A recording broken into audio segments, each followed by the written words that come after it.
Okay, सो matrix सबसे पहले starting में डेफिनेशन से देखते हैं एक्चुअली मैट्रिक्स होता क्या है। मैट्रिक्स एक रेक्टेंगुलर अरेंजमेंट है। किसका अरेंजमेंट है? नंबर्स या फिर फंक्शंस का। ठीक है, जिसमें फिक्स्ड नंबर ऑफ रोज और फिक्स्ड नंबर ऑफ कॉलम्स होते हैं। तो यहाँ पर ये लिखा हुआ है मैट्रिक्स के डेफिनेशन है नंबर्स या फंक्शंस का अरेंजमेंट जिसमें फिक्स्ड नंबर ऑफ रोज और कॉलम्स होंगे। इनको स्क्वायर ब्रैकेट से रिप्रेजेंट किया जाता है और जो इस स्क्वायर ब्रैकेट के अंदर एंट्रीज होती है जो भी उन एंट्रीज को एलिमेंट बोला जाता है मैट्रिक्स के। ठीक है, तो टर्मिनोलॉजी ध्यान में रखते चलना। इसके बाद आता है ऑर्डर ऑफ मैट्रिक्स। तो मैट्रिक्स का ऑर्डर क्या होता है? मैट्रिक्स में जितने रोज हैं और जितने कॉलम्स हैं उसको ऑर्डर बोला जाता है। जैसे कि मान लो किसी मैट्रिक्स में m रोज है और n कॉलम्स है, तो ये उसका एक्चुअल में डायमेंशन होता है। ऑर्डर और कुछ नहीं, डायमेंशन होता है। तो उसका ऑर्डर हो जाएगा m क्रॉस n और इसको m बाय n इस तरह से रीड करते हैं। ठीक है, अब आते हैं मैट्रिक्स के रिप्रेजेंटेशन पे। तो यहाँ पर सामने आपको दिख रहा है मैट्रिक्स का रिप्रेजेंटेशन। ठीक है, यहाँ पर मैट्रिक्स को हमेशा कैपिटल लेटर से रिप्रेजेंट किया जाता है और ये नीचे जो आपको दिख रहा है, नीचे जो आपको दिख रहा है मैट्रिक्स ए और यहाँ m क्रॉस n, तो ये m बाय n उसका ऑर्डर को बता रहा है। और ये एक्चुअल में ये जो दिख रहा है ये उसका कॉम्पैक्ट फॉर्म रिप्रेजेंटेशन है, यहाँ पर जो आप देख रहे हो। ठीक है, ए I J m cross n, और ये उसका डिटेल्ड एक्सप्रेशन है, मैट्रिक्स का रिप्रेजेंटेशन है जिसमें A11, A12, A13 up to A1n ये उस मैट्रिक्स के एलिमेंट्स हैं। यहाँ पर ये जो सबस्क्रिप्ट में 11, 12, 13 ये जो लिखे हुए हैं इनका इंपॉर्टेंस होता है, इनका सिग्निफिकेंस होता है। क्या सिग्निफिकेंस होता है? ये उनकी पोजीशन को बताते हैं। जैसे कि फर्स्ट एलिमेंट जो आपको दिख रहा है उसका नोटेशन है A11, मतलब कि वो फर्स्ट रो और फर्स्ट कॉलम से बिलोंग कर रहा है। सेकेंड एलिमेंट आपको A12 दिख रहा है, मतलब वो फर्स्ट रो सेकेंड कॉलम से बिलोंग कर रहा है। उसी तरीके से मान लो अगर मैं A34 लिखता हूँ तो ये जो एलिमेंट होगा ये थर्ड रो और फोर्थ कॉलम से बिलोंग करेगा। तो ये ओवरऑल रिप्रेजेंटेशन है किसी भी मैट्रिक्स का। क्लियर यहाँ तक? जहां कहीं भी किसी को कोई डाउट हो तो पूछ लेना। अभी मैं स्लोली स्टार्ट किया हूं, धीरे धीरे स्पीड अप कर दूंगा। ठीक है, ओके। तो रिप्रेजेंटेशन और ऑर्डर आप समझ गए यहाँ पर मैट्रिक्स का क्या होता है। अब इसके बाद आगे बढ़ते हैं टाइप ऑफ मैट्राइसेस पे। ठीक है, अच्छा एक और चीज समझ लो, जैसे ऑर्डर m बाय n है ना, तो number of element simply multiply कर देना। मान लो किसी मैट्रिक्स का ऑर्डर 3/4 है, तो 3 × 4 मतलब 12, तो 12 एलिमेंट्स हो जाएंगे उस मैट्रिक्स में। ठीक है, अब आते हैं टाइप ऑफ मैट्रिक्स पे। अब आते हैं टाइप ऑफ मैट्रिक्स पे। तो जो फर्स्ट टाइप यहाँ पर आपको दिख रहा है उसका नाम है रो मैट्रिक्स। तो रो मैट्रिक्स नाम से क्लियर है, एक ऐसा मैट्रिक्स जिसमें सिंगल रो होती है, that is called row matrix. जैसे कि यहाँ पर आपको जो मैट्रिक्स दिख रहा है ABCD, इसमें 4 एलिमेंट्स है एक्चुअल में और वो एक सिंगल रो में है। ठीक है, तो ये एक रो मैट्रिक्स है। तो 1 row and 4 columns, so that's why इसका ऑर्डर 1/4 है। तो हमेशा रो मैट्रिक्स का ऑर्डर 1/n के फॉर्म में होगा। नेक्स्ट है कॉलम मैट्रिक्स। तो कॉलम मैट्रिक्स जो होता है वो एक्चुअल में ऐसा मैट्रिक्स होता है जिसमें एक ही कॉलम होता है। जैसे कि यहाँ पर आपको दिख रहा है ABCD एक सिंगल कॉलम है, ऑर्डर 4/1 है, तो m/1 ये कॉलम मैट्रिक्स का ऑर्डर होता है। अब आते हैं स्क्वायर मैट्रिक्स पे। तो स्क्वायर मैट्रिक्स ऐसा मैट्रिक्स होता है जिसमें नंबर ऑफ कॉलम्स और नंबर ऑफ रोज दोनों सेम होते हैं, ऐसे मैट्रिक्स को स्क्वायर मैट्रिक्स बोलते हैं। Square matrix of order n, मान लो अगर n रो और n कॉलम है तो square matrix of order n, इस तरह से उसको लिखेंगे। अब कुछ कॉमन स्क्वायर मैट्रिक्स की बात करता हूँ, जैसे 2/2 का स्क्वायर मैट्रिक्स। मान लो एक मैट्रिक्स है 1 2 3 4 उसके एलिमेंट्स है, तो देखो इसमें कितने रोज है? एक और दो, दो रोज है। कितने कॉलम्स है? एक और दो, दो कॉलम्स है। ये ध्यान में रखना, ऑर्डर लिखते समय हम पहले रोज को लिखते हैं कितने रोज है और उसके बाद कॉलम को लिखते हैं कितने कॉलम है। तो ये 2/2 का स्क्वायर मैट्रिक्स है। उसके बाद वैसे ही 3/3 का स्क्वायर मैट्रिक्स, जैसे कि 1 2 3 1 4 1 2 1 1, ये 3/3 का एक स्क्वायर मैट्रिक्स हो गया। ठीक है, इसी तरीके से 4/4 5/5 ये सारे अलग अलग स्क्वायर मैट्रिक्स हो गए। स्क्वायर मैट्रिक्स का कंसेप्ट बहुत ज्यादा यूज होता है क्योंकि डिटर्मिनेंट जो नेक्स्ट चैप्टर है वो सिर्फ स्क्वायर मैट्रिक्स का ही निकल सकता है, ठीक है। तो जब डिटर्मिनेंट हम पढ़ेंगे तो उसमें सिर्फ स्क्वायर मैट्रिक्स ही आएंगे। ओके, अब देखो यहाँ पर स्क्वायर मैट्रिक्स का एक जनरल रिप्रेजेंटेशन आपको दिख रहा होगा। इसमें स्क्वायर मैट्रिक्स को ए सब्सक्रिप्ट एन से रिप्रेजेंट किया है या एन क्रॉस एन, तो square matrix of order N बोलेंगे। तो देखो यहाँ पर 1 1 1 2 1 3 इस तरह से 1 एन तक गया, मतलब इसमें कितने, पहले रोज की काउंटिंग कर लेते हैं, 1 2 3 इस तरह से करते हुए कितने रोज हो गए, एन रोज हो गए। फिर कितने कॉलम हो गए, 1 2 3 इस तरह से एन कॉलम्स हो गए, ठीक है। तो एन बाय एन का ये स्क्वायर मैट्रिक्स। अब इंपॉर्टेंट चीज जो मैं बता रहा हूं उसमें ध्यान से सुनना, स्क्वायर मैट्रिक्स में ये वाला जो पार्ट होता है जैसे A11 A22 A33 और ये ANN तक, इसको बोलते हैं डायगोनल या leading diagonal of A square matrix. तो ये चीजें ध्यान रखना, लीडिंग डायगोनल उन एलिमेंट्स के होते जिसमें ये चीजें सेम होती, मतलब रो और कॉलम की पोजीशन सेम होती, जैसे 2 2 second row second column, 3 3 third row third column and so on. Clear ये चीज? किसी को कुछ डाउट होगा, कोई अगर पहली बार अटेंड कर रहा है तो पूछ लेना। जय, समझ में आ रहा है? यस सर, समझ में आ रहा है। ओके, फिर उसके बाद आगे बढ़ते हैं। जैसे यहाँ पर देखो नेक्स्ट जो 5th पॉइंट आपको दिख रहा है, क्या लिखा हुआ है, डायगोनल मैट्रिक्स, ठीक है। तो diagonal matrix, sorry diagonal elements, तो डायगोनल एलिमेंट अभी मैंने आपको समझा दिया, A11 A22 up to ANN ये डायगोनल एलिमेंट्स होते हैं, ठीक है। मतलब जहां पर I और J दोनों सेम होता है वो डायगोनल एलिमेंट है, या उसको लीडिंग डायगोनल या फिर प्रिंसिपल डायगोनल भी बोलते हैं।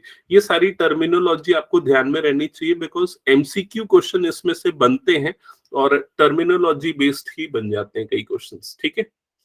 नेक्स्ट आते हैं डायगोनल मैट्रिक्स। 6th पॉइंट आपको दिख रहा है डायगोनल मैट्रिक्स, एक ऐसा मैट्रिक्स, एक ऐसा स्क्वायर मैट्रिक्स जिसमें सिर्फ प्रिंसिपल डायगोनल जो है वो नॉन जीरो हो और बाकी सारे एलिमेंट जीरो हो, तो उसको डायगोनल मैट्रिक्स बोलते हैं। देखो यहाँ पर जैसे क्या लिखा है, ए आई जे की वैल्यू, मतलब एलिमेंट की वैल्यू जीरो होगी जब आई और जे दोनों सेम नहीं होगा। सेम कब होता है आई और जे? लीडिंग डायगोनल में। तो उनके अलावा सारी जगह पे ये क्या होगा, जीरो होगा। फॉर एग्जाम्पल अगर मान लो एक मैट्रिक्स ए लेता हूं जिसके एलिमेंट 1 0 0 0 2 0 0 0 3, अगर ये एक मैट्रिक्स है तो यहाँ पर आपको क्लियरली दिख रहा है लीडिंग डायगोनल के सारे एलिमेंट जो है वो नॉन जीरो है, उनके अलावा बाकी सारे एलिमेंट क्या है, जीरो है। तो ऐसे ऐसे मैट्रिक्स को बोला जाता है डायगोनल मैट्रिक्स। तो diagonal matrix is a type of square matrix, ये ध्यान में रखना है, ठीक है। फिर उसके बाद आते हैं स्केलर मैट्रिक्स पे। तो स्केलर मैट्रिक्स डायगोनल मैट्रिक्स का ही एक टाइप होता है। जैसे कि अगर मान लो किसी मैट्रिक्स ए में लीडिंग डायगोनल जो है वो सेम हो, फॉर एग्जांपल 2 2 2, ये लीडिंग डायगोनल है, बाकी सारे एलिमेंट जीरो है, मतलब ये एक डायगोनल मैट्रिक्स है लेकिन लीडिंग डायगोनल के सारे एलिमेंट सेम है। तो ऐसे मैट्रिक्स को बोला जाता है स्केलर मैट्रिक्स, ठीक है। आपको ये वाली टर्मिनोलॉजी भी ध्यान में रखनी चाहिए, उसको कैसे डिफाइन किया जाता है। जैसे कि देखो मैट्रिक्स ए जो है ये एक स्क्वायर मैट्रिक्स है, ए I J N bye N का, ठीक है। क्या लिखा है, ए आई जे जीरो होगा जब आई और जे नॉट इक्वल होंगे, और ए आई आई की वैल्यू, आई आई मतलब डायगोनल एलिमेंट की वैल्यू, सी सी मतलब फिक्स होगी, कांस्टेंट होगी, जहां पर सी जीरो नहीं हो सकता, ये बता रहा है। क्लियर ये चीज? ये हो गया। Sir, what is this inverted A known as? Actually, this means for all. This we read this part as for all. So it says that aij is equals to 0 for all I is not equals to j. Correct? Yes, sir. Okay. Next is identity element. Sorry identity matrix. तो identity matrix एक बहुत important matrix है। इस एक अलग notation use किया गया है, कैपिटल आई, और ये भी एक स्क्वायर मैट्रिक्स ही होता है। इनफैक्ट ये स्केलर मैट्रिक्स का टाइप है, या फिर बोल सकते हैं ये डायगोनल मैट्रिक्स का ही एक टाइप है। ठीक है, सबका टाइप है बोल सकते हैं। तो इसलिए इसका नोटेशन आई है, आइडेंटिटी मैट्रिक्स है, यूनिट मैट्रिक्स भी बोलते हैं, और सबस्क्रिप्ट में एन लगाते। एन मतलब उसका ऑर्डर है। स्क्वायर मैट्रिक्स है तो I1 मतलब फर्स्ट ऑर्डर का, I2 मतलब 2/2 का, I3 मतलब 3/3 का। तो ये क्या होता है, ये एक डायगोनल मैट्रिक्स होता है जिसके लीडिंग डायगोनल के सारे एलिमेंट 1 होते हैं, उसके अलावा बाकी सारे एलिमेंट क्या होते हैं, 0 होते हैं। तो यहाँ पर ये जो आपको दिख रहा है ये I3 है, एक्चुअली 3/3 का आइडेंटिटी मैट्रिक्स। क्लियर? इसकी डेफिनेशन देख लो, Aij 0 होगा for all I is not equal to J, and Aij will be 1 for all I and J both are equal. Clear है यहाँ तक? इसको हम यूज करेंगे आगे, ध्यान में रखना इसको, ठीक है। नेक्स्ट आते, अच्छा एक और चीज ये मैं आपको बता दूं, आइडेंटिटी मैट्रिक्स जैसे सिंपल अलजेब्रा में 1 होता है, मैट्रिक्स अलजेब्रा में identity matrix same role play करता है। जैसे किसी भी नंबर को 1 से मल्टीप्लाई करने पे हमको सेम नंबर मिलता है, उसी तरीके से किसी भी मैट्रिक्स को आइडेंटिटी मैट्रिक्स से मल्टीप्लाई करने पे सेम मैट्रिक्स मिलता है। क्लियर ये चीज? और 1 की पावर कुछ भी हो हमको 1 ही मिलता है, वैसे ही आइडेंटिटी मैट्रिक्स की पावर कुछ भी हो हमें सेम आइडेंटिटी मैट्रिक्स मिलेगा। क्लियर? फिर उसके बाद नेक्स्ट आते हैं नल या फिर जीरो मैट्रिक्स। अब ये नल मैट्रिक्स या जीरो मैट्रिक्स जो होता है ये स्क्वायर मैट्रिक्स हो ये जरूरी नहीं है।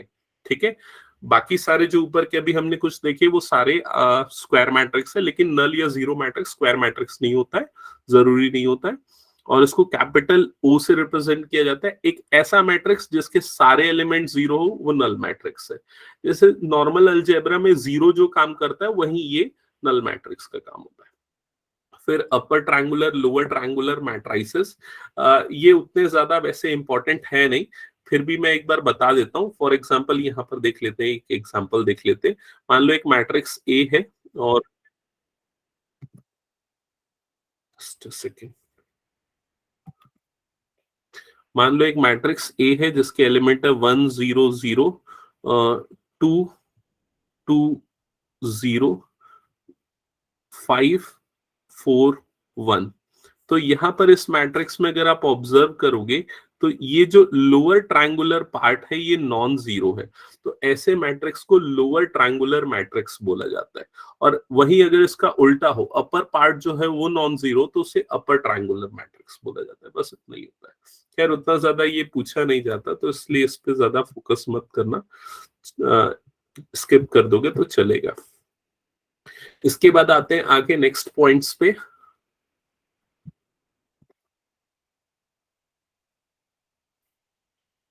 हाँ, तो क्या लिखा हुआ है, टू मैट्रिसेस ए जिसका कॉम्पैक्ट फॉर्म रिप्रेजेंटेशन ऐसा है, Aij उसके एलिमेंट्स है, M/n का मैट्रिक्स है। दूसरा मैट्रिक्स B है, इसके एलिमेंट Bij से डिनोट कर रहा है, उसका भी ऑर्डर M/n है।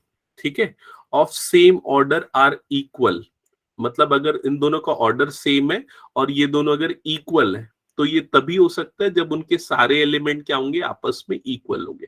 इसके बेसिस पे 1 मार्क वाले बहुत सारे क्वेश्चंस आए, जब मैं क्वेश्चंस बताऊंगा तो वो चीजें क्लियर हो जाएंगी। ठीक है, अब उसके बाद मैट्रिक्स के एडिशन को समझ लेते हैं कि मैट्रिक्स का एडिशन क्या होता है और कब हो सकता है। कोई भी दो मैट्रिक्स तभी ऐड हो सकते हैं जब दोनों का ऑर्डर सेम हो, डिफरेंट ऑर्डर वाले मैट्रिक्स ऐड नहीं हो सकते। और मैट्रिक्स के एडिशन पे सिंपली उनके एलिमेंट्स ऐड हो जाते हैं। ठीक है, फॉर एग्जांपल अगर हमारे पास एक मैट्रिक्स A है जिसके एलिमेंट है 1 2 3 4 5 6, और दूसरा मैट्रिक्स B है जिसके एलिमेंट है 1 2 3 4 5 6। ठीक है, तो ये दोनों मैट्रिक्स ऐड नहीं हो सकते, यहाँ A+B is not possible. Clear ये चीज? दोनों का ऑर्डर सेम होगा तभी ये दोनों मैट्रिक्स ऐड हो सकते हैं। और अगर मान लो मैट्रिक्स B जो है उसके एलिमेंट कुछ इस तरह से 1 1 2 1 5 1। ठीक है, और अगर हम A+B निकालते हैं तो सिंपली एलिमेंट वाइज एडिशन हो जाएगा। जैसे कि ये वाला 1 ऐड हो जाएगा इस 1 से, तो 1 + 1 क्या बन जाएगा 2, ये 2 + 1 मतलब क्या हो जाएगा 3, ये 3 + 2 क्या हो जाएगा 5। Similarly 5 10 7 and so on. Clear? तो सेम पोजीशन वाले एलिमेंट्स को ऐड कर देना, दैट्स इट, और कुछ नहीं। अब इसके बाद आगे बढ़ते हैं। नेक्स्ट जो लिखा हुआ है, कुछ रूल्स है एडिशन पे, जैसे कि कम्यूटेटिविटी। तो मैट्रिक्स एडिशन जो है कम्यूटेटिव लॉ को फॉलो करता है, a plus B B plus A same होगा। एसोसिएटिव लॉ को भी फॉलो करता है। एग्जिस्टेंस ऑफ आइडेंटिटी, मतलब जैसे मैंने बताया ना, नल मैट्रिक्स जो है ओ से रिप्रेजेंट करते हैं, तो नल मैट्रिक्स में किसी भी मैट्रिक्स को ऐड करें हमें सेम मैट्रिक्स मिलेगा। तो ये जो नल मैट्रिक्स है वो आइडेंटिटी एलिमेंट बोल सकते हो, ठीक है। Identity element for matrix addition ये बोला जा सकता है। एग्जिस्टेंस ऑफ इनवर्स, इनवर्स मतलब कि एडिटिव इनवर्स की बात कर रहे हैं यहाँ पर। मतलब अगर किसी भी मैट्रिक्स को किसी दूसरे ऐसे मैट्रिक्स से ऐड किया जाए जिससे नल मैट्रिक्स मिल जाए, तो उसे एडिटिव इनवर्स बोला जाता है। जैसे कि ए का एडिटिव इनवर्स क्या होगा? माइनस ए होगा। क्लियर ये चीज? फिर उसके कैंसलेशन लॉ जैसा नॉर्मल अलजेब्रा में होता है, अगर a plus B is equal to A plus C है तो a और a कट जाता है, b is equal to C मिलता है, बस वही चीज, ठीक है। अब इसके बाद आगे आते हैं, क्या लिखा हुआ है? लेट ए ये एक मैट्रिक्स है, कॉम्पैक्ट फॉर्म रिप्रेजेंटेशन आपको दिख रहा है। Be an m by n matrix and k be any number called scalar. तो मान लो a कोई मैट्रिक्स है जिसके एलिमेंट ए आई जे है, जिसका ऑर्डर m by n है, और k कोई स्केलर है। अगर हम k को उस मैट्रिक्स से मल्टीप्लाई करते हैं तो वो उसके हर एक एलिमेंट से मल्टीप्लाई होता है। फॉर एग्जाम्पल, मैं यहाँ पर आपको एग्जाम्पल से बता देता हूँ। मान लो एक मैट्रिक्स A है जिसके एलिमेंट है 1 2 3 4 5 6, और अगर आपको निकालना है -2a, तो आपको क्या करना पड़ेगा? -2 को हर एक एलिमेंट से मल्टीप्लाई करना पड़ेगा। तो -2 आप बाहर लिख दो, ये हो गया 1 2 3 4 5 6। अब -2 हर एक एलिमेंट से मल्टीप्लाई हो तो -2 -4 -6 -8 -10 -12, इस तरह से हो जाएगा, ठीक है। बस यही चीज है, ओके। अब स्केलर मल्टीप्लिकेशन की कुछ प्रॉपर्टीज है, जैसे कि डिस्ट्रीब्यूटिव होता है, कि ये k जो है डिस्ट्रीब्यूट हो जाएगा अगर इस तरह से मल्टीप्लिकेशन में है तो, या अगर k प्लस l दो स्केलर्स हैं तो उनको डिस्ट्रीब्यूट करके लिखा जा सकता है। मल्टीप्लिकेशन अगर है तो उस तरह से लिखा जा सकता है। ये कुछ सिंपल प्रॉपर्टीज है, इसको आप देख सकते हो, जो नॉर्मल अलजेब्रा में एक्चुअली फॉलो होती है वो यहाँ पर भी हो रही है, ठीक है। मैट्रिक्स का सब्सट्रैक्शन का मतलब क्या होता है? एक्चुअल में एडिशन ही है, बस दूसरे मैट्रिक्स का साइन रिवर्स कर दो और उसके बाद ऐड कर दो, ये समझ लो। या नॉर्मल सब्सट्रैक्शन जो रूल है वो भी हम फॉलो कर सकते हैं, ठीक है, एलिमेंट वाइज सब्सट्रैक्ट करने का। तो ये, अब इसके बाद आ जाते सबसे इंपॉर्टेंट चीज पे, मैट्रिक्स मल्टीप्लिकेशन, क्योंकि ये चीजें बच्चे काफी भूल जाते हैं, तो ध्यान से समझ लो इसको। मैट्रिक्स मल्टीप्लिकेशन मतलब दो मैट्रिसेस का मल्टीप्लिकेशन। तो कोई भी दो मैट्रिक्स मल्टीप्लाई नहीं हो सकते, एक सर्टेन कंडीशन है, अगर वो कंडीशन फुलफिल होगी तभी वो दो मैट्रिक्स मल्टीप्लाई हो सकते हैं। जैसे कि अगर यहाँ पर देखोगे, एक मैट्रिक्स ए है जिसका ऑर्डर क्या है? m by n। दूसरा मैट्रिक्स बी है जिसका ऑर्डर है n by p। तो यहां पर अगर आप ऑब्जर्व करोगे तो ये n क्या बताता है? ये वाला n बताता है मैट्रिक्स A के नंबर ऑफ कॉलम्स, और ये n बताता है मैट्रिक्स B के नंबर ऑफ रोज। तो अगर A इंटू बी तभी पॉसिबल होगा जब A के नंबर ऑफ कॉलम्स और B के नंबर ऑफ रोज जो है वो क्या होंगे? सेम होंगे। ये ध्यान में रखना, ठीक है। मैट्रिक्स मल्टीप्लिकेशन तभी होगा जब पहले लिखे वाले मैट्रिक्स के नंबर ऑफ कॉलम्स और बाद में लिखे हुए मैट्रिक्स के नंबर ऑफ रोज सेम होंगे। और जो मल्टीप्लिकेशन के बाद रिजल्टिंग मैट्रिक्स बनेगा वो उसका ऑर्डर क्या होगा? तो उसके लिए इन दोनों को हटा दो। इन दोनों को हटाओगे तो क्या बच जाएगा? m by p। तो ये रिजल्टिंग मैट्रिक्स का ऑर्डर होगा, दैट्स इट, ठीक है। अब वो परफॉर्म कैसे करते हैं वो मैं आगे एग्जांपल में आपको एक एग्जांपल से यहाँ पर समझा देता हूँ, ठीक है। मैट्रिक्स मल्टीप्लिकेशन एक एग्जांपल से क्लियर हो जाएगा इधर। मान लेते हैं एक मैट्रिक्स, ये फर्स्ट वाला मैट्रिक्स ले लेता हूं, 1 2 3 1 1 2, ठीक है। इस मैट्रिक्स का ऑर्डर क्या है? जल्दी बताओ, ऑर्डर बताओ।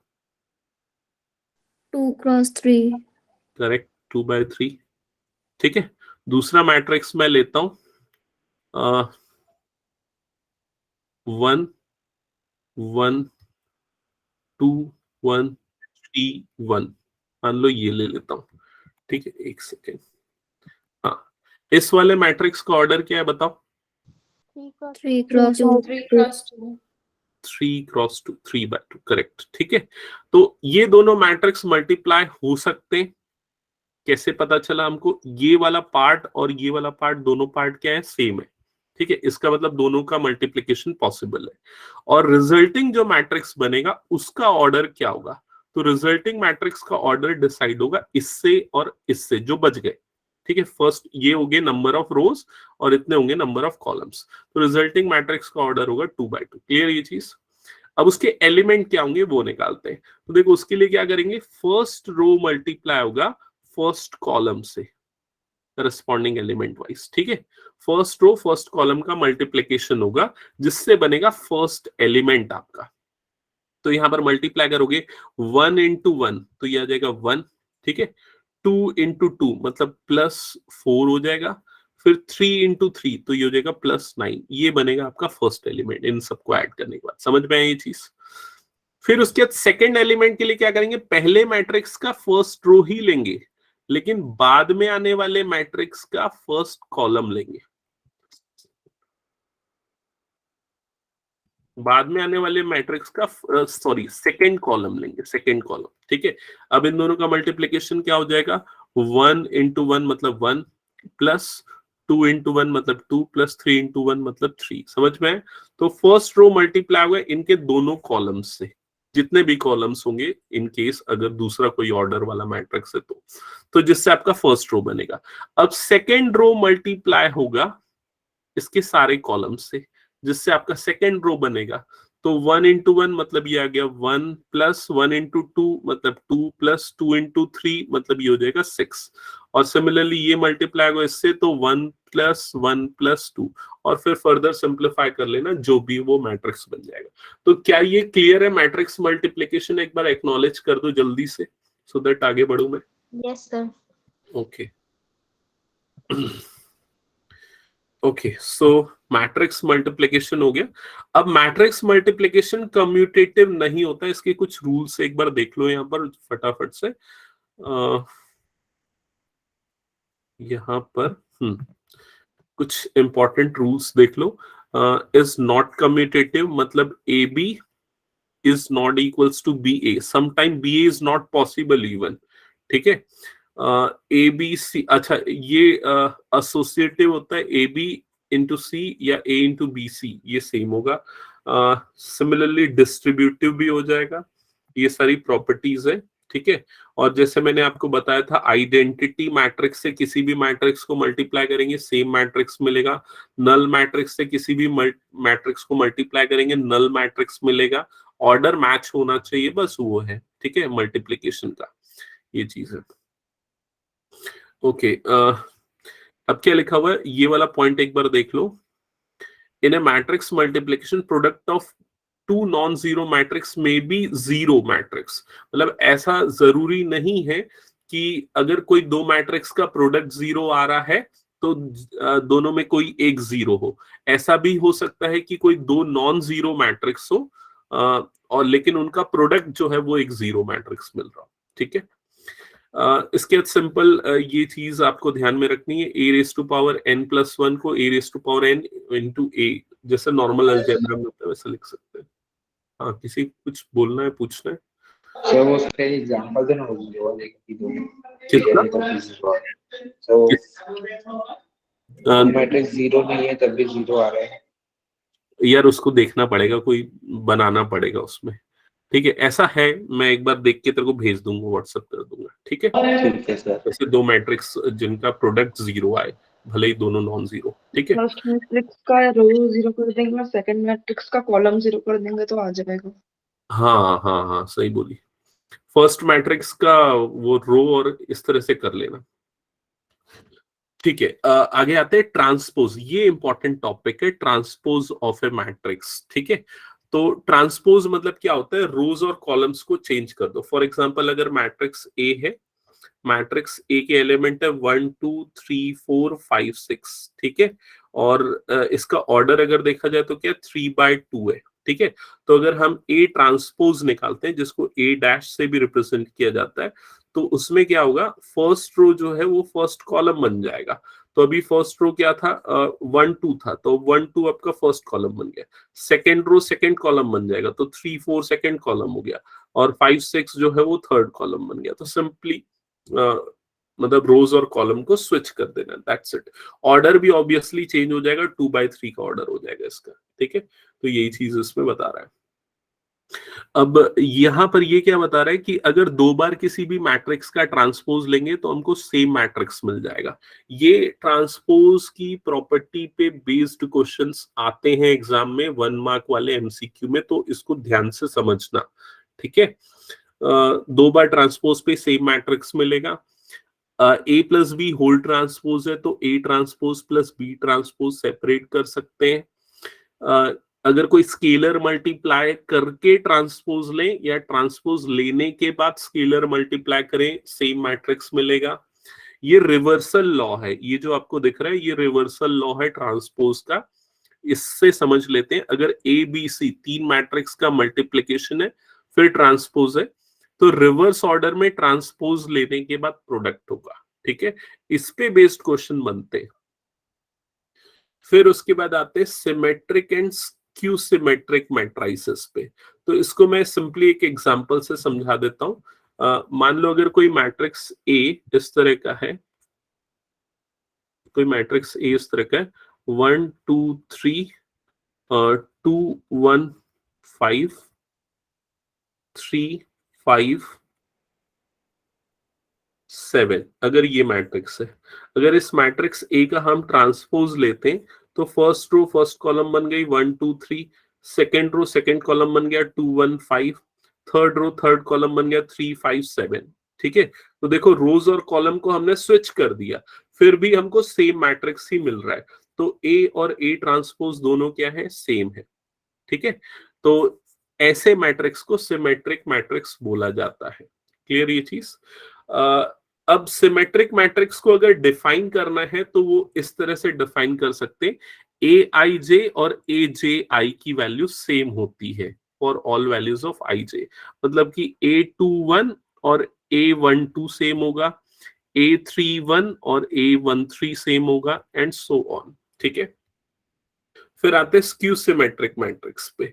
तो स्क्यू सिमेट्रिक मैट्रिक्स क्या होता है, मैट्रिक्स बी मान लो एक मैट्रिक्स है, इसके एलिमेंट है 0 -1 2 1 0 5, और ये हो गया -2 -5 0, ठीक है।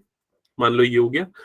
अब अगर मान लो मैं बी का ट्रांसपोज लेता हूं, तो ट्रांसपोज लेने पे क्या होगा, फर्स्ट रो फर्स्ट कॉलम बन जाएगा 0 -1 2, सेकेंड रो सेकेंड कॉलम बन जाएगा 1 0 5, थर्ड रो थर्ड कॉलम बन जाएगा -2 -5 0, ठीक है। अब अगर यहाँ पर मैं माइनस कॉमन निकाल लूं पूरे एलिमेंट से, सारे एलिमेंट से, तो क्या बच जाएगा 0 -1 2, और ये हो जाएगा 1 0 5, ये हो जाएगा -2 -5 एंड 0, ठीक है। और ये एक्चुअल में ये पूरी वैल्यू किसके इक्वल है, देखो ये पूरी वैल्यू बी के इक्वल है। तो यहाँ पर बी ट्रांसपोज जो है वो बी के इक्वल, माइनस ऑफ बी के इक्वल आया। तो ऐसे मैट्रिक्स को बोला जाता है स्क्यू सिमेट्रिक मैट्रिक्स। क्लियर। इसमें देखने वाली बात, इंपॉर्टेंट बात ये है कि स्क्यू सिमेट्रिक मैट्रिक्स के लीडिंग डायगोनल हमेशा या प्रिंसिपल डायगोनल हमेशा क्या होता है, 0 होता है, ठीक है। तो ये हो गया।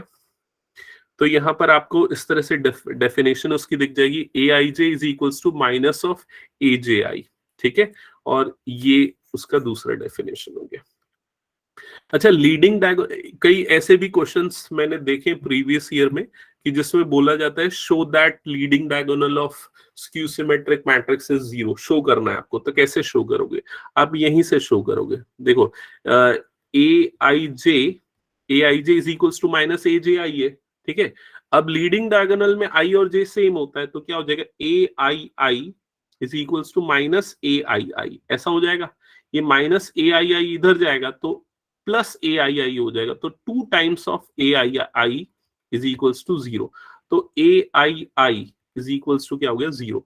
इसका मतलब लीडिंग डायगोनल के एलिमेंट क्या होंगे, 0। ठीक है, इसके बाद देखो और कुछ लास्ट 2-3 पॉइंट्स है, फिर हम क्वेश्चन स्टार्ट करने वाले। All main diagonal elements of skew symmetric matrix are 0, जैसा भी मैंने बताया। ठीक है, क्वेश्चन ये जो 22nd वाला पॉइंट है ये बड़ा इंपॉर्टेंट है, इस पे बेस्ड भी क्वेश्चन है कि किसी भी स्क्वायर मैट्रिक्स को सिमेट्रिक और स्क्यू सिमेट्रिक मैट्रिक्स के सम के फॉर्म में लिखा जा सकता है।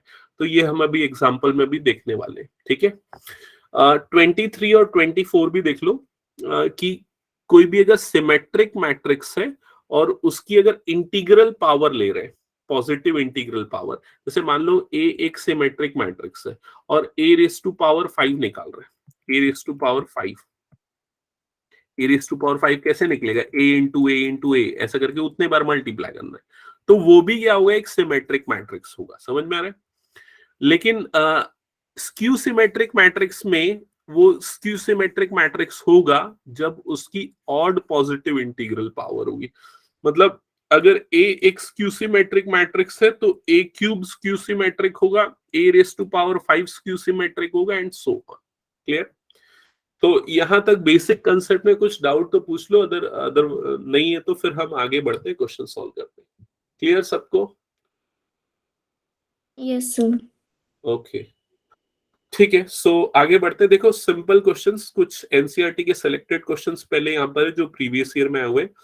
इक्वालिटी ऑफ मैट्रिसेस का कंसेप्ट है, यहाँ पर ये दो मैट्रिक्स इक्वल हैं तो आपको कुछ नहीं करना है, ये दोनों एलिमेंट्स को इक्वेट कर देना है। तो x plus y plus z की वैल्यू 9 आ गई, x प्लस जेड की वैल्यू 5 आ गई और y प्लस जेड की वैल्यू 7 आ गई। इक्वेशन को सॉल्व करके ये हो जाएगा, x y z की वैल्यू बन जाएगा। नहीं, आगे बढ़े। फिर उसके बाद सेकेंड केस में भी ऐसा ही है, a माइनस बी की वैल्यू ये हो गई -1, 2a माइनस बी की वैल्यू हो गई 0। सॉल्व करके a b c d सारे के सारे निकल जाएंगे, हो जाएगा ये। आगे बढ़ जाऊं ना? यस बोलते जाओ, अगर कुछ डाउट है तो। Naina, Shaivi? No sir. Yes sir, understood. Okay okay, इसके बाद देखो ये वाला क्वेश्चन देख लेना एक बार जल्दी से। यहाँ पर देखो क्या दिख रहा है आपको, x दिख रहा है और एक कॉलम मैट्रिक्स है। x एक स्केलर एक्चुअल में, तो जब x अंदर जाएगा ना तो दोनों से मल्टीप्लाई होगा, 2x 3x and so similarly y भी दोनों से मल्टीप्लाई होगा, -y प्लस y, और इसके बाद इन दोनों का एडिशन करके फिर इक्वेट करना और इक्वेशंस मिलेंगी, इक्वेशंस को सॉल्व करना, x और y की वैल्यूज मिल जाएंगी, हो जाएगा ये। आगे बढ़ जाओ। जिसको भी जो भी क्वेश्चंस समझना होगा बता देना, क्योंकि ये सारे इजी क्वेश्चंस है। जय, हो जाएगा ना ये? सर 7 वाले में डाउट।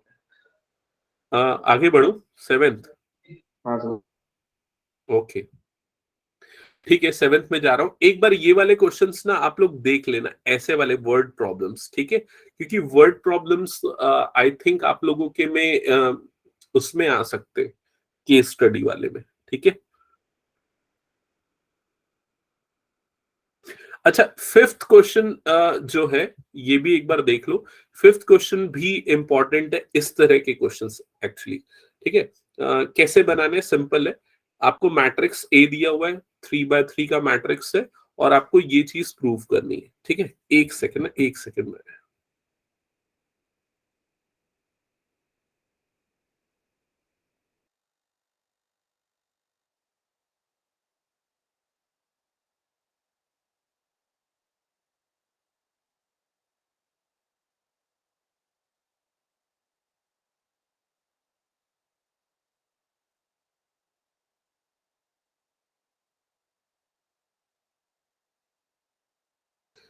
ओके हाँ, तो इस तरह के क्वेश्चंस बहुत आते हैं एग्जाम में।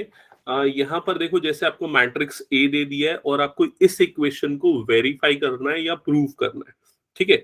तो सिंपल आपको क्या करना पड़ेगा, पहले ए स्क्वायर वाला मैट्रिक्स बनाना पड़ेगा, वो a इंटू ए से बनेगा। मैट्रिक्स मल्टीप्लीकेशन परफॉर्म करना पड़ेगा, first row first column you will get first element, first row second column you will get second element and so on, ठीक है? फिर उसके ए स्क्वायर के बाद ए क्यूब निकलेगा, ए क्यूब निकलने का इस इक्वेशन में पुट कर देना है, ठीक है? इस क्वेश्चन में किसी को कोई प्रॉब्लम, ये स्किप बिल्कुल नहीं करना है। ये वाले क्वेश्चन में अगर डाउट है तो पूछ लेना, क्योंकि ये आया हुआ क्वेश्चन है इस तरह का बहुत सारा, बन जाएगा ना सबसे ये वाले question? Yes, sir. Okay okay, so आगे बढ़ता हूं फिर मैं। क्वेश्चन नंबर 6 एक बार देख लेना। इस तरह के क्वेश्चंस भी सिंपल 1-2 मार्क्स में आ सकते हैं। मैट्रिक्स ए आपको दे दिया है, ये आई तो आइडेंटिटी मैट्रिक्स है ऑर्डर 2 का। ए स्क्वायर इज इक्वल्स टू के यहाँ पर स्केलर है, के ए माइनस 2i, ठीक है। और आपको के की वैल्यू फाइंड आउट करने बोल रहा है, तो सिंपली आपको क्या करना है, जो इक्वेशन है उसमें पुट करना है। पहले तो ए स्क्वायर निकाल लोगे, ये आ गया ए स्क्वायर, और ए स्क्वायर को इक्वेशन में पुट कर दिया, के ए, तो ये के और ए हो गया माइनस 2i हो गया, ठीक है। सिंपली के को मल्टीप्लाई करो इन सबसे, तो के सबसे मल्टीप्लाई हो जाएगा, तो ये 3k माइनस 2k ये हो जाएगा, माइनस 2 हो जाएगा, जिससे आप इक्वेट करोगे और के की वैल्यू मिल जाएगी, ठीक है। इसमें भी हाँ बोलो। मैट्रिक्स में सिर्फ मल्टीप्लिकेशन होता है, डिवीजन नहीं होता है? नहीं, डिवीजन वाला इसमें नहीं है, डिवीजन वाला आप लोगों के में ये नहीं है। वो एक्चुअली क्या होता है, डिवीजन किस तरीके से होता है, वो इनवर्स लेके होता है। जब हम इनवर्स ऑफ मैट्रिक्स पढ़ते हैं ना, जैसे कि क्या होता है, for example A B is equals to C, मान लो ये है, ठीक है। तो b is equals to A inverse C, इस तरह से हम लिख सकते हैं। तो या डिवीजन को इस तरह से समझ लो, b is equals to C by A हो गया, और c बाय ए को या 1/a को a इनवर्स से रिप्रेजेंट कर दो। तो ये मल्टीप्लिकेशन ही हम यूज करते हैं डिवीजन परफॉर्म करने के लिए भी, समझ में आया? Yes sir. ओके, तो ये स्टेप क्लियर ना? हाँ, क्या बोल रहा था जय, 7th क्वेश्चन ना? हाँ सर। हाँ, 7 के पहले ना तुम लोग 8 समझ लो, 8 समझोगे तो 7th इजीली समझ में आ जाएगा। तो 8 क्वेश्चन में क्या बोल रहा है, 8 क्वेश्चन में बोल रहा है फॉर मैट्रिक्स ए ये है, verify that a plus a transpose is symmetric and a minus a transpose is Q symmetric matrix. तो आप क्या करो, पहले a तो दिया हुआ था, a ट्रांसपोज निकाल लो, a प्लस a ट्रांसपोज निकाल लो, ऐड कर दो, तो 1 प्लस 1 क्या हो जाएगा, ये 2, 5 प्लस 6 क्या हो गया, 11, 6 प्लस 5 क्या हो गया, 11 एंड सो ऑन। इससे a प्लस a ट्रांसपोज मिल गया, ठीक है। अब ये जो a प्लस a ट्रांसपोज वाला मैट्रिक्स मिला, ये सिमेट्रिक मैट्रिक्स है, चेक कर लो ये, ठीक है। तो ये सिमेट्रिक हो गया। अब a minus a transpose Q symmetric का प्रूफ करना है, ठीक है। तो a माइनस a ट्रांसपोज निकालो, तो a और a ट्रांसपोज दोनों को सब्सट्रैक्ट करो, तो ये मिल जाएगा, और वो कैसा दिख रहा है, स्क्यू सिमेट्रिक मैट्रिक्स दिख रहा है। समझ में आई ये चीज? तो ये एक इंपॉर्टेंट रूल है, किसी भी स्क्वायर मैट्रिक्स को उसके ट्रांसपोज से ऐड करते तो हमें एक सिमेट्रिक मैट्रिक्स मिलता है, और किसी भी मैट्रिक्स को उसके ट्रांसपोज से सब्सट्रैक्ट करते तो हमको एक स्क्यू सिमेट्रिक मैट्रिक्स मिलता है। क्लियर ये चीज? तो इसी कंसेप्ट को यूज करके हम किसी भी मैट्रिक्स को सिमेट्रिक और स्क्यू सिमेट्रिक में ब्रेक कर सकते हैं। जैसे मान लो कोई मैट्रिक्स ए है, उसको अगर मैं इस तरह से लिखता हूं, half of A plus A transpose plus half of A minus A transpose, ऐसा लिख सकते हैं, क्योंकि जब ब्रैकेट ओपन होगा तो ये प्लस ए ट्रांसपोज और माइनस ए ट्रांसपोज कट जाएगा, और हाफ ए ऐड होके क्या बन जाएगा, ए बन जाएगा। समझ में? और यहाँ पर ये वाला जो पार्ट है, ये वाला जो पार्ट है वो क्या बताता है, एक सिमेट्रिक मैट्रिक्स को बताता है, और ये वाला जो पार्ट है वो किसको बताता है, स्क्यू सिमेट्रिक मैट्रिक्स को बताता है। क्लियर हुआ ये हाफ ऑफ क्यों की? ये हाफ इसलिए की क्योंकि हमको मैट्रिक्स ए को उसके फॉर्म में रिप्रेजेंट करना है ना। एक मिनट में बता रहा हूं, देख, जैसे अगर मान ले मैं ब्रैकेट ओपन करूंगा तो ये क्या हो जाएगा, a/2 minus a transpose upon 2 plus a/2 minus a transpose upon 2, ऐसे ही होगा, ये प्लस होगा ये माइनस होगा। हाँ, तो ये दोनों तो कट जाएगा। अब ये a/2 और a/2 ऐड हो गए, क्या बनेगा, a बनेगा, तो a इज इक्वल टू ये आना चाहिए ना, ठीक है। अगर जैसे क्या है ना, ये एक सिमेट्रिक मैट्रिक्स है तो हाफ मल्टीप्लाई करोगे तब भी वो सिमेट्रिक मैट्रिक्स ही होगा। अगर ये स्क्यू सिमेट्रिक है तो हाफ मल्टीप्लाई करने पे भी वो स्क्यू सिमेट्रिक होगा। ठीक है, ये छोटे छोटे पॉइंट्स है, आपको ध्यान में रखने पड़ेंगे। तो यहाँ पर जो क्वेश्चन नंबर 7 है उसमें यही बोल रहा है, express the matrix as a sum of symmetric and skew symmetric matrix. तो इस मैट्रिक्स को सिमेट्रिक और स्क्यू सिमेट्रिक के सम के फॉर्म में एक्सप्रेस करना है। तो आप क्या करोगे, आप सबसे पहले एक नया मैट्रिक्स P ले लोगे जो half of A plus A transpose हो जाएगा। ठीक है, और ये सिमेट्रिक मैट्रिक्स बनेगा। वो कैसे बनाना है वो समझ गए, यहाँ पर A और A ट्रांसपोज को ऐड करके हाफ कर दिया। और दूसरा मैट्रिक्स Q ले लोगे जो half of A minus A transpose होगा और ये स्क्यू सिमेट्रिक होगा। ठीक है, और जब P प्लस Q दोनों को ऐड करोगे तो आपको इनिशियल मैट्रिक्स A जो है वो मिल जाएगा। ठीक है, ये वाले क्वेश्चंस बहुत बार आए हुए हैं प्रीवियस ईयर में, अभी आगे आएगा प्रीवियस ईयर तो उसमें हम डिस्कस करेंगे। ये क्लियर ना सबको, आगे बढ़ जाओ। ओके, यस ओके, सो आगे बढ़ रहा हूं, एक सेकेंड।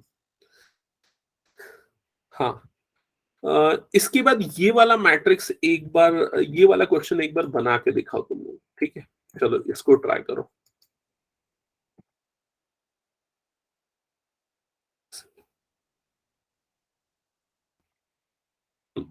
इस क्वेश्चन को सॉल्व करो। चलो, किससे किससे हो जाएगा ये question solve? Okay okay, Mayank, Jay, Samriddhi, Harsha, Anshika, okay good. Okay ठीक है, शैवी, वंशिका, ओके।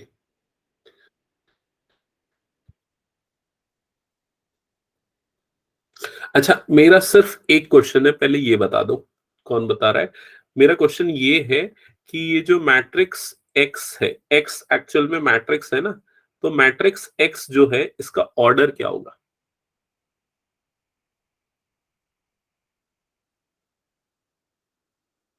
बताओ क्या 2 होगा? क्रॉस 2 3/2 अ, सर, देखो 2 क्रॉस 3 2 क्रॉस 3 ओके, देखो 2/3 चलो देख लेते हैं इधर। देखो, ये वाले का ऑर्डर क्या था? ये वाले का ऑर्डर है 2/3। रिजल्टिंग का ऑर्डर क्या आ रहा है? 2/3। समझ रहे हो? एक्स इससे तभी मल्टीप्लाई होगा जब उसमें 2 कॉलम्स होंगे, और उसमें कितने रोज होंगे? जितने इसमें रोज है, तो मतलब 2। तो एक्स का ऑर्डर क्या होना चाहिए? 2/2। समझ में आया कि नहीं आया? देखो, ये दोनों सेम होगा, ये दोनों सेम होगा, चेंज नहीं हो रहा है कलर। हाँ, ये दोनों सेम होगा तभी दोनों मल्टीप्लिकेशन हो सकता है। और ये 2 जो है, ये 2 क्यों होगा? क्योंकि यहाँ पर 2 रोज है, ये वाले मैट्रिक्स में 2 रोज है। तो कैसे ये गलती कर दे रहे हो सभी? 2/2 होगा ना मैट्रिक्स एक्स का ऑर्डर। क्लियर ना सबको ये? Yes sir. ओके, तो पहला काम तो आपको ये करना है कि मैट्रिक्स एक्स का ऑर्डर आइडेंटिफाई कर लेना है, वो 2/2, ये सबसे पहला टास्क होगा। ठीक है, उसके बाद का सॉल्यूशन इधर देखो। आपने मैट्रिक्स एक्स का ऑर्डर आइडेंटिफाई कर लिया, अब उसके एलिमेंट जो है उसको रैंडमली ले लो, जैसे यहाँ एक्स वाई जेड डब्ल्यू, ये हो गए उसके एलिमेंट। ठीक है, अब उसके बाद ये जो इक्वेशन दी हुई थी, ये वाली इक्वेशन हमको दी हुई थी, इस इक्वेशन में x की जगह पे हमने ये पूरा पुट कर दिया, ये वाला मैट्रिक्स, और ये वाला मैट्रिक्स मल्टीप्लिकेशन में था, इज इक्वल टू दिस, ये था। इसके बाद क्या करना है? इसके बाद मैट्रिक्स मल्टीप्लिकेशन परफॉर्म करना है। तो फर्स्ट रो मल्टीप्लाई हुआ, ये फर्स्ट रो मल्टीप्लाई हुआ फर्स्ट कॉलम से, तो क्या आ जाएगा? ये x plus 4y। First row multiply हुआ सेकेंड कॉलम से, तो ये क्या हो गया? 2x plus 5y। First row multiply हुआ थर्ड कॉलम से, तो ये हो जाएगा 3x प्लस 6y। सिमिलरली अब सेकेंड रो मल्टीप्लाई होगा तो इससे सेकेंड रोज बनेगा रिजल्टिंग मैट्रिक्स का, और उसको इक्वेट कर देंगे ये वाले मैट्रिक्स से, ठीक है, इक्वल टू दिया हुआ है। तो ये वाला एलिमेंट जो है वो किसके इक्वल हो जाएगा, -7 के इक्वल हो जाएगा, तो ये फर्स्ट इक्वेशन बनी। ये वाला एलिमेंट इक्वल हो जाएगा -8 के, तो ये सेकेंड इक्वेशन बनी, and similarly third equation.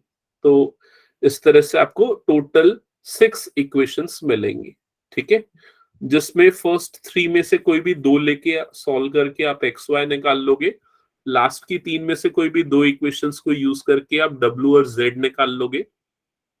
X Y W Z ये चारों मिल गए तो आपको एक्स जो अननोन मैट्रिक्स है वो मिल जाएगा। क्या ये क्लियर है सबको? यस, एक बार एक्नॉलेज करो। Yes, sir. Okay okay, so आगे बढ़ रहा हूं फिर मैं। अच्छा, ये वाला क्वेश्चन यार इसको देख लो, ठीक है, अप्लाइड मैथ्स वालों के पॉइंट ऑफ व्यू से तो नहीं है, लेकिन कोर मैथ्स में ये अच्छा क्वेश्चन है, आ सकता है, आया हुआ है मेरे ख्याल से एनसीईआरटी का ये, ठीक है। तो इसमें क्या दिया हुआ है, मैट्रिक्स ए आपको दिया हुआ है, ठीक है। मैट्रिक्स ए जो है उसके एलिमेंट है 0 -10 alpha by 2 + 10 alpha by 2 0। I identity matrix है ऑर्डर 2 का, और आपको ये चीज प्रूव करने बोल रहा है, शो दैट दिस, ठीक है। तो इसका शो दैट जो उसका एलएचएस ये है, आरएचएस ये है, ठीक है। तो यहां पर देखो, सबसे पहले हम क्या करेंगे, सबसे पहले हम एलएचएस क्रिएट कर लेते हैं। एलएचएस हमारे पास क्या था, i + a, ठीक है। तो i तो 1 0 0 1 हो गया, a ये वाला मैट्रिक्स हो गया, दोनों को प्लस किया तो ये बन गया रिजल्ट, ठीक है। फिर उसके बाद एलएचएस बन गया, तो अब हम आते आरएचएस को बनाने में, फॉर्मुलेट करने। तो आरएचएस वाला पार्ट ये था, i - a into this, question में आप देख सकते हो, एक सेकेंड, ये था, ये आरएचएस था, ठीक है। तो इसमें से मैंने ये वाले पार्ट को हमने ले लिया, सॉरी। अब इसके बाद ये i हो गया, -a हो गया, ठीक है। तो 1 - 0, तो ये तो 1 हो जाएगा, ठीक है, ये आ गया 1। फिर 0 -10 अल्फा बाय 2, तो ये हो गया +10 अल्फा बाय 2।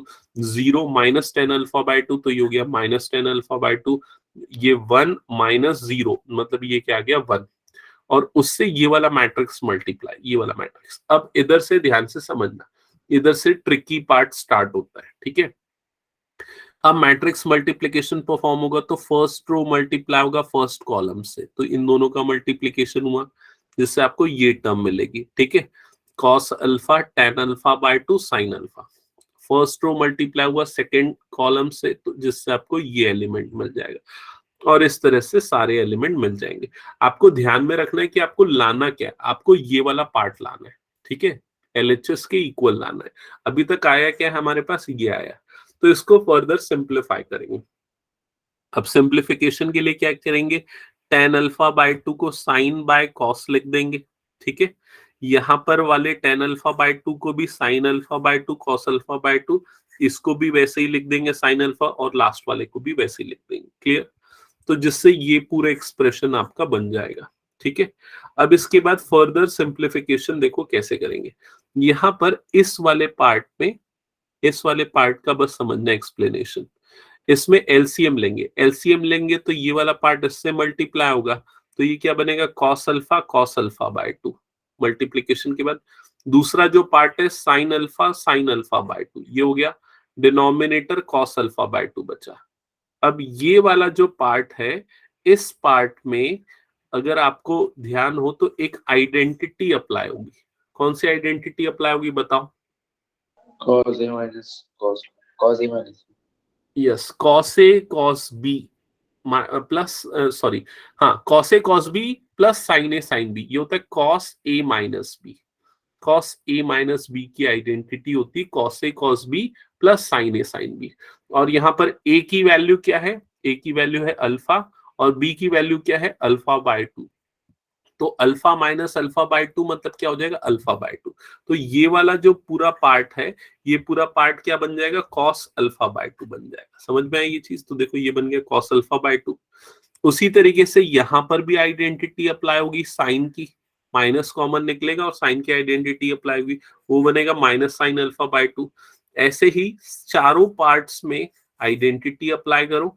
आइडेंटिटी अप्लाई करने के बाद ये वाले जो दोनों पार्ट है ये कट के 1 बन जाएंगे, लीडिंग डायगोनल वाले, और जो नॉन लीडिंग डायगोनल वाले पार्ट है वो tan अल्फा बाय 2 के टर्म्स में आएगा, जो कि आपका LHS है। समझ में आई ये बन जाएगा? Yes Yes, sir. ओके। इसको एक बार लेकिन सॉल्व कर लेना, ठीक है? और जितने भी प्रीवियस ईयर क्वेश्चंस हैं जो हम डिस्कस करें एक बार सॉल्व कर लेना, क्योंकि ये कंफ्यूजन हो जाता है हमको कि लगता है बन जाएगा लेकिन बनता नहीं है फिर, ठीक है? जैसे वो फाइंड एक्स वाला क्वेश्चन था, वो क्वेश्चन भी आप लोगों को, बहुत सारे लोगों को लग रहा था बन जाएगा लेकिन फर्स्ट स्टेज में ही गलती हुई, तो उस तरह की चीजें अवॉइड होनी चाहिए, ठीक है? ओके चलो ये क्वेश्चन बताओ। ये क्वेश्चन एनसीईआरटी का मेरे ख्याल से थ्योरम है या कुछ तो भी है। ये क्वेश्चन है, show that matrix B transpose AB is symmetric or skew symmetric according as A is symmetric or skew symmetric, ठीक है? ये वाले क्वेश्चंस जो है ना, अप्लाइड मैथ्स वाले बच्चे ध्यान देना, आपके में ऐसे वाले बहुत क्वेश्चंस है और एनसीईआरटी का ही क्वेश्चन है ये वाला, तो कोर मैथ्स वाले बच्चों के में भी ये क्वेश्चन आया हुआ है। ये वाला क्वेश्चन कितने लोगों से बन जाएगा? हैंड रेज करो।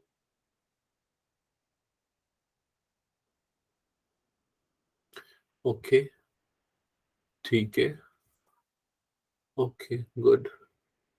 चलो कैसे स्टार्ट करेंगे? कौस्तुभ बता तो।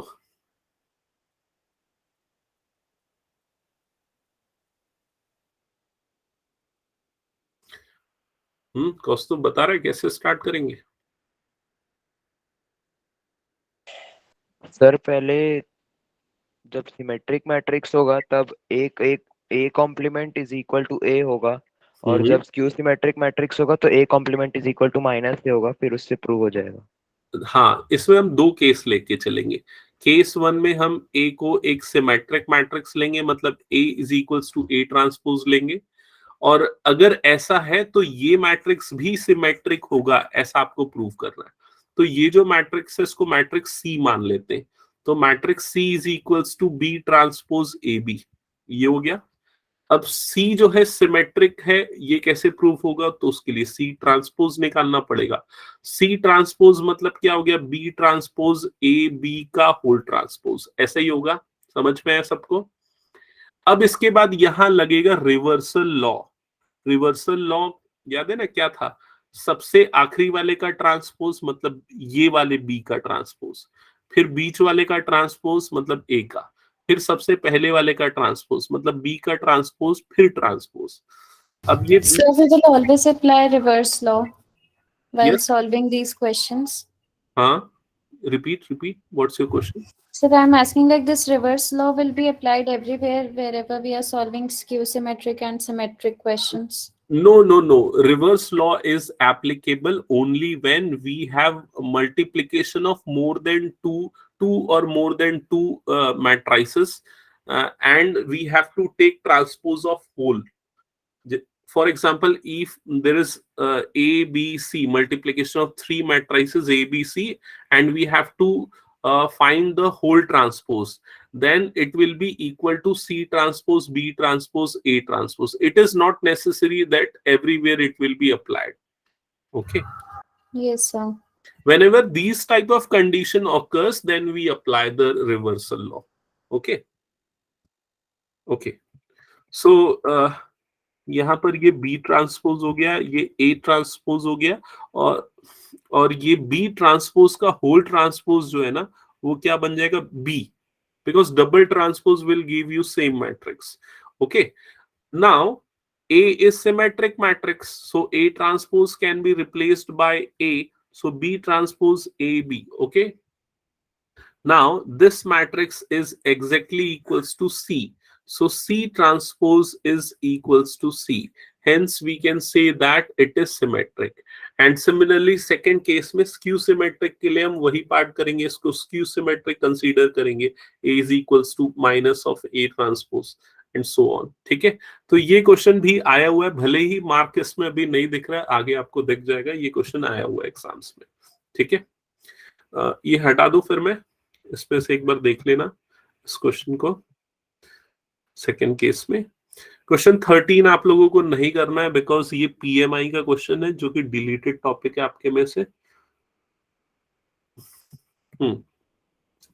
अब कुछ सिंपल क्वेश्चंस है जो मैं देख लेते हैं। फर्स्ट वाला क्वेश्चन तो बन जाएगा ना, सबसे स्क्वायर ए स्क्वायर निकालना है तो हो जाएगा। अच्छा, सेकंड क्वेश्चन सॉल्व करो जल्दी से और आंसर बताओ। अप्लाइड मैथ्स वाले फर्स्ट क्वेश्चन सॉल्व करो और आंसर बताओ। कोर मैथ्स वाले सेकंड क्वेश्चन सॉल्व करो और आंसर बताओ। सर डायरेक्ट 10th वाला बता दे। 10th बता रहा है? नहीं 10th वाला डाउट है। अच्छा ठीक है, ये बन गया तेरा सेकंड। हाँ सर बन गया। क्या है आंसर बता। 5/3। ओके ठीक है, ठीक है। ये वाला क्वेश्चन भी एक इम्पॉर्टेंट है, इसको भी चेक कर रहे हैं ना। क्वेश्चन नंबर 5 10th बोल रहे हैं ना। Yes sir.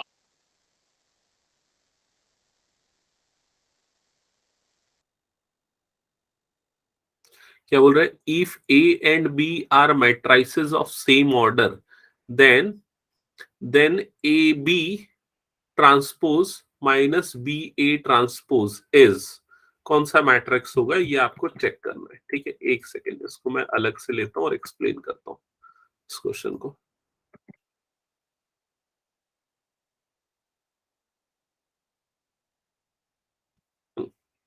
तो देख, इसमें क्या बोल रहा है, ये ए और बी ये दोनों कैसे मैट्रिक्स, सेम ऑर्डर वाले मैट्रिक्स है। ठीक है, तो ये वाला जो मैट्रिक्स होगा ये इनमें से कौन सा मैट्रिक्स होगा। तो ये जो मैट्रिक्स है, इस मैट्रिक्स को हम सी नाम दे देते हैं, मैट्रिक्स सी। ठीक है, और सी मैट्रिक्स जो है वो हो गया A B transpose minus B A transpose. ठीक है, अब सिमेट्रिक या स्क्यू सिमेट्रिक चेक करने के लिए हमको ट्रांसपोज लेना पड़ता है उस मैट्रिक्स का, तो सी का ट्रांसपोज लेते हैं। सी का ट्रांसपोज मतलब क्या हो जाएगा, यहाँ पर ए बी का ट्रांसपोज माइनस बी ए का ट्रांसपोज, और ये क्या आ जाएगा, होल ट्रांसपोज। क्या ये समझ में आया? Yes sir.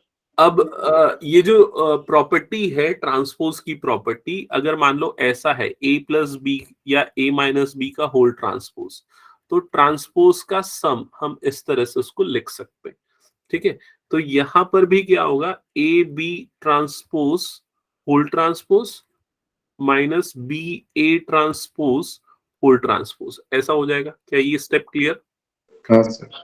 ठीक है, तो बी ए ट्रांसपोज हो जाएगा। अब रिवर्सल लॉ लगेगा। रिवर्सल लॉ मतलब बी ट्रांसपोज का ट्रांसपोज होगा इनटू ए ट्रांसपोज होगा, माइनस ए ट्रांसपोज का ट्रांसपोज होगा, बी ट्रांसपोज होगा। समझ में आया? तो बी का डबल ट्रांसपोज मतलब बी हो जाएगा, और ये A transpose minus A B transpose. ठीक है, अब चेक करो ये क्या है। इसके लिए देखो सी से कंपेयर करना पड़ेगा, सी से। तो सी और सी डैश, अभी हमारा जो सी डैश आया, क्या ये दोनों सेम दिख रहा है? नहीं है।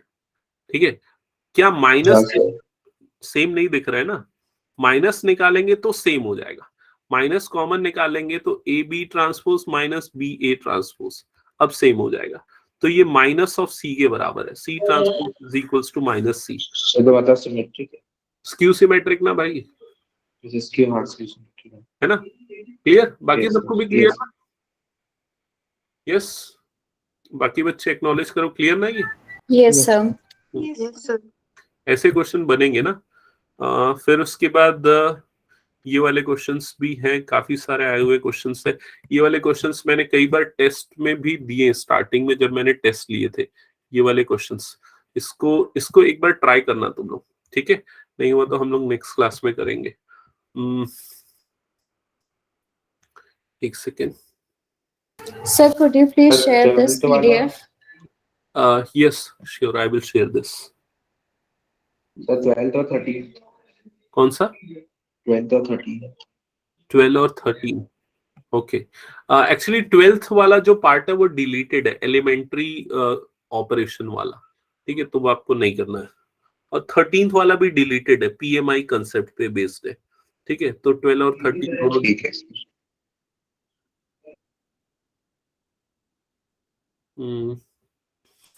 फिर उसके बाद बाकी सिमिलर टाइप के क्वेश्चंस हैं, एक बार उसको ट्राई करना। प्रीवियस ईयर क्वेश्चंस पे जंप करते हैं। ये बताओ कि यहाँ पर ये क्वेश्चन नंबर 4 बन जाएगा। 1 मार्क 2020 में आया हुआ क्वेश्चन है ये, पढ़ो और बता।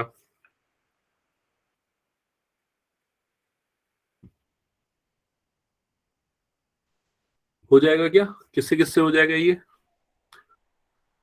ओके ओके ठीक है। अच्छा, अगर किसी को डाउट रहेगा या नहीं बनेगा ना तो पूछ लेना, ठीक है। इसके बाद question number 5, question number 5, a plus b is equals to this, a minus 2b is equals to this, then find the value of a। कैसे सॉल्व करेंगे इस क्वेश्चन को? सिंपल अलजेब्रा, जैसे अलजेब्रा में इक्वेशंस को सॉल्व करते हैं ना, उसी तरीके से करेंगे, ठीक है। तो ये क्वेश्चंस भी आई थिंक बना लोगे।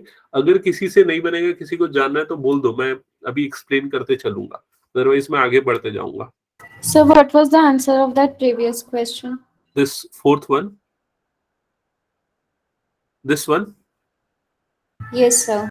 Okay, so look at the solution. What is given? That this matrix is q-symmetric matrix. Okay, so since it is q-symmetric, so the matrix is equals to minus times of same matrix. Okay, so we can write minus times of transpose of same matrix. So what we have done, we have taken the transpose of this matrix A। ये हो गया matrix A, उसका matrix A का transpose, और बाहर में क्या आ गया? माइनस आ गया। Okay, now we will compare the now multiply minus with each element of this matrix. Okay, so this element will be minus A, this element will be minus B, minus C, and so on. Now compare the elements. Okay, so minus A will be equals to minus 1, so you will get A is equal to 1. Similarly, minus C is equals to 1, so you will get C is equals to minus 1, and so on. So you will find the values of A, B, C all. Yes, sir. Understood now. Okay. Okay. Now previous year questions, simple 1 mark questions. By equating the elements of matrices, you can find the values. Further, yes, for these type of questions. Now simple algebra based questions, shift this term here and you will find the value of matrix A. I think इसमें problems नहीं जाएंगी। ये वाले questions तो बन जाएंगे ना, simple basic questions है। Right the element A23 of 3x3 matrix where element Aij is defined like this. Okay, so simply put the value of I and j which is given 2 and 3. Okay,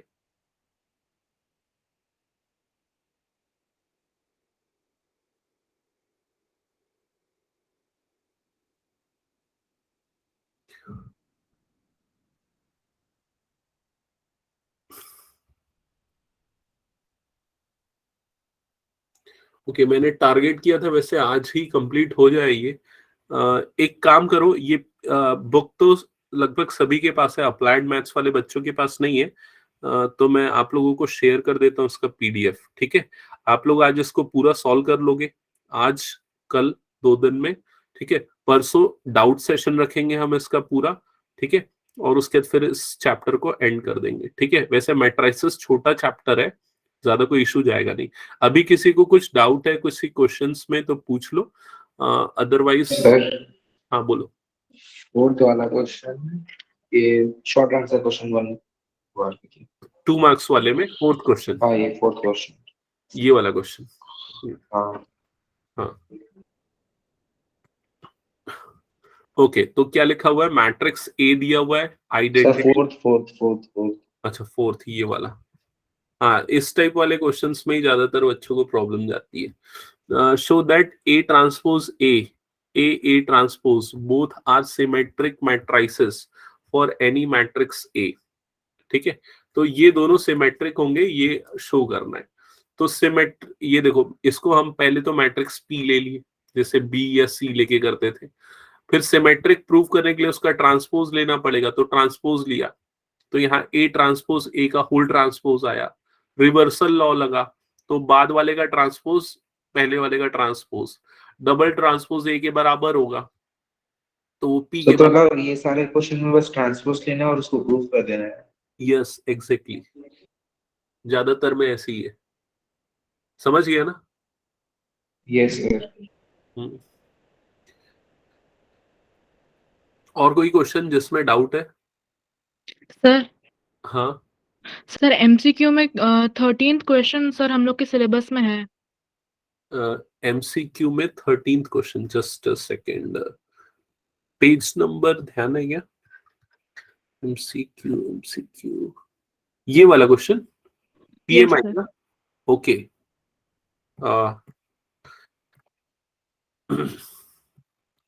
मैं एक बार explain कर देता हूँ फिर इसको, ठीक है?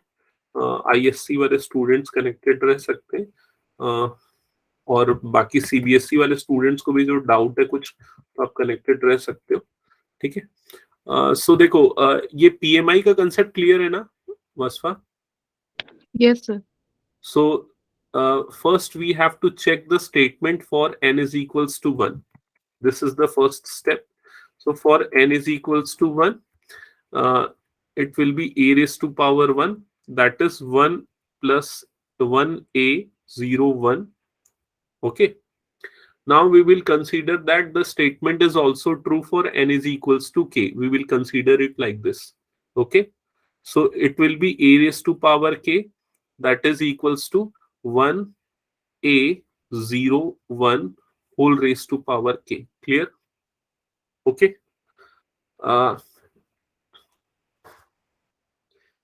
यहां तक हो गया ना? Now we have to prove that the statement is also true for n is equals to k plus 1. ऐसा स्टेटमेंट हम यूज कर देते। सो इसमें n जो है ये मल्टीप्लाई होगा, नहीं जस्ट अ सेकेंड, ये वाला ये प्रूव करने वाला क्वेश्चन तो है नहीं, ये एमसीक्यू वाला क्वेश्चन है ना?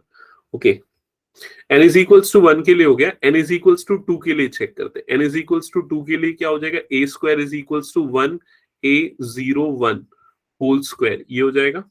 होल स्क्वायर करेंगे तो ये क्या हो जाएगा? 1a 0 1, ओके, इंटू 1a 0 1, ये हो जाएगा। मल्टीप्लीकेशन परफॉर्म करो, first row first column multiply होगा, सो 1 मिलेगा। First row second column multiply होगा, so you will get 2a। Second row first column 0, second row second column you will get 1। Clear? So a square की value ये आ जाएगी। यहां तक clear हुआ? ठीक है, यस सर। a स्क्वायर की वैल्यू आ गई, a की पावर 1 की वैल्यू तो ये आई थी, ओके। अब similarly a raise to power k की जो वैल्यू होगी वो क्या हो जाएगी? a raise to power n की वैल्यू निकालनी ना आपको, a raise to power n की वैल्यू, तो that is equals to 1 plus 1, और यहां पर क्या हो जाएगा? na 0 1, ये हो जाएगा। क्योंकि यहां पर देखो, जब पावर में 2 था तो सामने में 2a आया, पावर में जब 1 था तो यहाँ पर क्या आ रहा था? 1a आ रहा था। तो जब पावर में n होगा तो यहाँ पर क्या आ जाएगा? na आ जाएगा सिंपली। ठीक है, तो ऑप्शन ए जो है वो करेक्ट होगा। यस।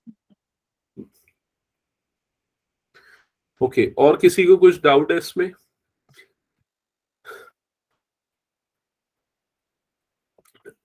इसके बाद और भी कुछ क्वेश्चंस बच गए हैं, अगर आप लोग बनाओगे और उसके डाउट्स पूछोगे। हाँ बोलो।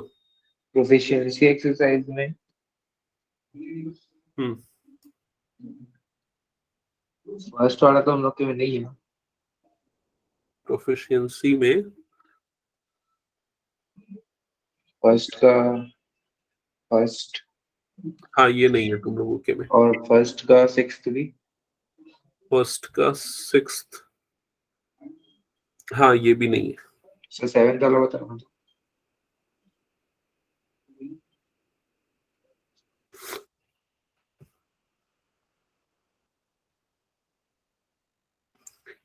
for any two matrices A and B,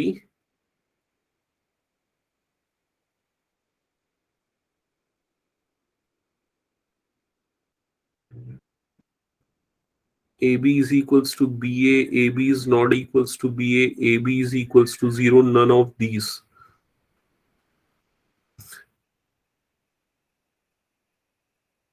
ये none of these होगा I think. Sir, अगर AB not आंसर तो equal to B होगा ना? हाँ, AB is not equals to BA होगा ना? 7th है ना ये. अगर First none of these दिए है none of these. हाँ, क्या बोल रहे थे Sir, ख्याति? AB is not equals to BA भी तो हो सकता है ना? मतलब दोनों चीजें पॉसिबल है ना एक्चुअली. देखो, ए बी और बी ए इक्वल भी हो सकता है, नॉट इक्वल भी हो सकता है, 0 भी हो सकता है.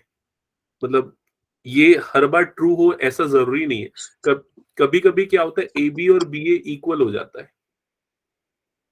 Okay, sir. मतलब अगर ए और बी कुछ सेम टाइप के मैट्रिक्स है, मतलब मान लो ए मैट्रिक्स ए सेम मैट्रिक्स है, तो ए इंटू ए की वैल्यू सेम आएगी ना, और ऑर्डर चेंज मतलब रिवर्स कर देंगे तब भी सेम होगा. तो ए बी और बी ए कुछ केसेस में सेम हो जाता है, कम्यूटेटिव हो सकता है, कुछ केसेस में अनइक्वल हो सकता है. तो ऐसा हम हर बार हो ऐसा जरूरी नहीं है, लेकिन इसलिए हम यहाँ पर none of these option select करेंगे. Okay, sir. और कुछ किसी का डाउट? नहीं सर. सो ये सारे क्वेश्चंस बचे हैं. तो आप लोग ये देखो, ये जो बुक है, इस बुक के ये सारे प्रीवियस ईयर क्वेश्चंस अटेम्प्ट कर लो एक बार, जितने हमने अभी तक कंसेप्ट पढ़े हुए हैं उस पे बेस्ड. ठीक है, इस तरह के क्वेश्चन स्पेशली बहुत ज्यादा आते हैं. ठीक है, तो उनको अच्छे से प्रैक्टिस कर लेना. ठीक है, और वर्ड प्रॉब्लम्स जो गए इस तरह के, ये आपके उसमें पूछे जा सकते हैं केस स्टडी बेस्ड क्वेश्चंस में. ठीक है, तो सर तो इसमें केस स्टडी ऐसे टाइप की चाहिए. मेरे ख्याल से तो सैंपल पेपर में इसी टाइप का दिया है क्या केस स्टडी? एक बार चेकआउट करना उसको. सर बड़े मैट्रिसेस का नहीं दिया है. अच्छा, मुझे ऐसा लग रहा है ये इस बार नहीं तो प्रीवियस ईयर वाले में दिया होगा, कभी तो था, मुझे ध्यान आ रहा है जहां तक. ठीक है, ठीक है, इसको एक बार ट्राई करना. अगर आप लोगों के जो डाउट्स होंगे तो उसको पहले मैं ले लूंगा, अदरवाइज मैं प्रीवियस ईयर वाले क्वेश्चंस जो हैं उसको फिर करवाऊंगा अगली क्लास में, बाकी जो बचे हुए हैं. ठीक है, तो एक क्लास और लगेगी, फिर ये खत्म हो जाएगा. ठीक है, तो किसी को कुछ पूछना है, कुछ डाउट है तो पूछ सकते हो, अदरवाइज हम फिर क्लास एंड करते हैं आज की.